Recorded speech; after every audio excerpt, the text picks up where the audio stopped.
Struggling single mom. Struggling single mom got into the millionaire CEO's car by mistake. Then her life changed forever. Struggling single mom. The rain fell in heavy sheets, turning the cracked sidewalks of West Glenview into shallow streams. The rain fell hard. Elise Carter tightened the hood of her threadbare jacket, cradling 8-month-old Lila against her chest. The baby's forehead burned through the fabric, her small body racked with feverish shivers. The baby's forehead burned, her small body shivered with fever. Elise bounced gently under the narrow awning of a shuttered laundromat. The downtown clinic only took walk-ins in the morning. Missing it meant a 2-week wait, and Lila's cough wouldn't allow it. Elise checked her phone. The Uber was a minute away. "Almost there, sweetheart," she whispered. A black SUV pulled up, license plate ending in 394, just like the app said. Without hesitation, Elise pulled open the rear door. "Thank you for stopping. My baby's very sick," she said breathlessly, settling Lila on her lap. The SUV's interior was pristine. Only then did she notice the sharply dressed man in the driver's seat. "I'm sorry, who are you and why are you in my car?" he asked firmly. "Wait, this isn't an Uber?" "No," he replied, looking in the rearview mirror. "My license plate ends in 931, not 394. Oh my God, I'm so sorry, I must have mixed up the cars. I'll get out right now." Before she could leave, Lila coughed violently. Elise held her, panic rising. The man watched the child. "She's burning up. I'll drive you." "You don't have to. You don't even know me." "I know, but that baby can't wait." "Where to?" "El Centro Community Clinic," she said, uncertain. "Good, that's not far." The SUV pulled into traffic. Elise looked at the driver. He seemed vaguely familiar. "I'm Elise, and this is Lila." "Grant," he replied. Something clicked. Grant Whitmore, CEO of Whitmore Group. At a red light, Grant turned up the heat. "She needs to stay warm." "And you're soaked." "Yeah, unavoidable when you live far from a covered bus stop." They reached the clinic. Grant parked. "Good luck. I hope she gets better. You really didn't have to help us. Thank you." He nodded. "Take care of her."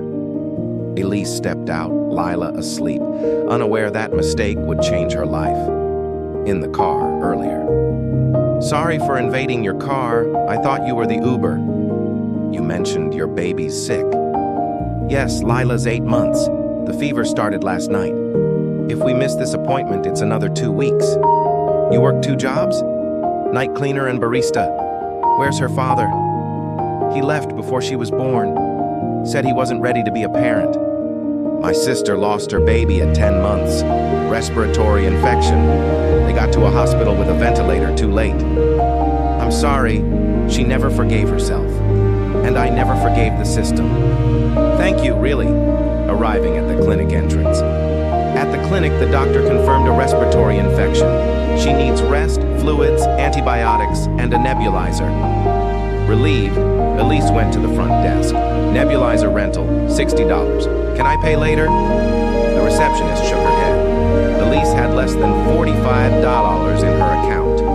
Eyes stinging, she whispered to Lila, "Mommy will figure something out." Grant walked in. He pulled out a card. "Cover the nebulizer and her medication." "Sir, we do it. You don't have to." "I know, but I want to." "Thank you," she whispered, tears falling. "You don't even know us." "I know enough." The rain had stopped. Lila slept, breathing easier. Grant was still there. "Want me to call you another ride?" "I'll manage. You've done too much." He handed her a business card. "Just in case." She read, "Grant Whitmore, Whitmore Holdings, the famous name. You're that Whitmore?" He shrugged. "Why didn't you say anything? Would it have changed anything? You needed help. That's all I saw." The next morning, Elise stared at Grant's card, disbelieving. Her phone rang. "Unknown number." "Ms. Carter? This is Vanessa, Mr. Whitmore's assistant. He asked if you could speak with him today." He's at the clinic. Curious, Elise returned to the clinic. Grant was there.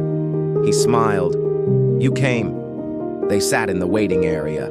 Grant began, I wasn't planning to come back, but I couldn't stop thinking about our conversation, about you. My foundation has a new program supporting families, especially single parents. We need perspective from someone living it. You mean me? Yes, we're hosting a focus group. I'd like you to be part of it. It's just a conversation. We provide dinner, childcare, and a stipend. Why me? I'm no expert. I'm just trying to survive. That's exactly why. Because you know what it's like to need help, and what kind of help actually makes a difference.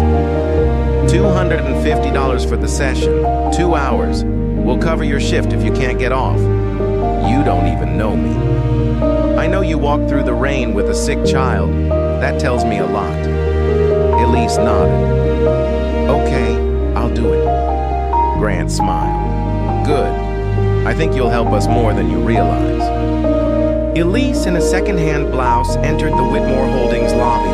Vanessa led her to a conference room for the focus group. Grant was at the head of the table. He looked up. Glad you could make it. Elise listened as women shared stories of struggle. When her turn came, she spoke briefly of raising Lila alone. Grant nodded. We want solutions that work. That starts with listening. After, Grant asked Elise to stay. What you shared was honest. It matters. Vanessa interrupted. Grant, Blake is here for the finance review. The name hit Elise. Blake? She turned pale. Blake Morrison? Grant confused. Yeah, our CFO. Why? Elise's hands tightened. I didn't know he worked here. Is everything okay? Grant asked. No. Elise's voice strained. He's Lila's father. Grant was stunned.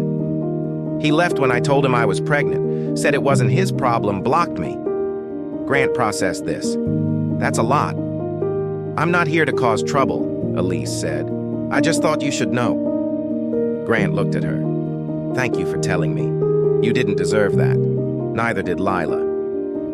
The following week, Elise received a message from Grant. Can you come to Whitmore HQ at 10 tomorrow? There's something you should be part of. Elise hesitated, but his words, you should be part of, felt like trust. At Whitmore HQ, Vanessa led Elise to a viewing room overlooking the boardroom. Blake Morrison was there. Grant began the meeting presenting financial anomalies linked to projects, including Elise's old building and funds reallocated to an account in Blake's brother's name. That's not budgeting, that's theft, Grant stated. Blake denied it. That's a serious accusation. Grant, and I have serious proof. He looked towards the viewing room. There's one more perspective this board needs to hear. Elise entered. The room stilled. Elise Carter, she said, voice steady. Single mother, former tenant of the Grand Elm Apartments. You were in charge of the funds for that property. She faced Blake. You knew I lived there. You knew I was pregnant. Blake, shaken. Elise, this isn't the place. Elise, this is exactly the place. You disappeared. Left me with a child you never asked about. Grant stepped beside her. Elise has provided a full statement. Lila's name is in documents Blake accessed. He knew, and he chose theft over accountability. Blake. I want a lawyer. Daniel from legal. You'll need one. Your employment is terminated. Security is waiting. Blake left, defeated. Grant turned to Elise. Thank you. Elise. I didn't come for revenge. Grant. I know. You came so someone else wouldn't have to. Weeks later, with Blake gone, Grant focused on reviving the community housing project. He told Elise, I want to finish what should have been done right. We'll build homes, possibility, safety. Grant then added, we're opening a childcare center on the first floor, and I want you to run it. Elise was stunned. Me? I don't have the credentials. Grant, you have more. You have experience, Hart. You know what dignity looks like. This isn't about perfection. It's about showing up. And you've been doing that since I met you." Tears in her eyes, Elise felt a shift. For the first time, she believed in herself too. 3 months later, Elise unlocked the door to her new apartment. Light poured in. It was a beginning. Downstairs, the community childcare center, with Elise Carter, director, on the door, was nearly complete. Elise hung a plaque. "This place exists because someone believed we could still bloom." That someone was Grant. He became a regular, quiet presence. Groceries, a bookshelf for Lila, Sunday cooking, laughter filling the air. One evening, Lila stood by the couch, wobbling. Elise whispered, "She's thinking about it." Grant knelt. "Come on, little one." Elise reached out. "We're right here." Lila took one step, then another, hands reaching for Elise and Grant, a family by choice. Elise looked at Grant. No words needed. Life had already begun. 2 months later, life in their West Hill apartment, with its view of a park, was simple but no longer fragile. Grant was a familiar presence, stopping by with coffee, helping out. One evening, he brought a handmade pillow for Lila, stitched with "Lila Loved Home." Elise, tears in her eyes. "You embroidered this?" Grant smiled. "I figured it was time." Later, Grant said carefully, "Next month is Lila's birthday. Maybe the three of us could celebrate together, like a family." Elise met his gaze, no fear. "I think she's already chosen, and so have I." The final scene: Elise, Grant, and Lila on the living room rug, folding paper cranes, sunlight pouring in. A new photo frame showed them smiling under the child care center banner. A neighbor later saw the pillow. Grant smiled. "I made it.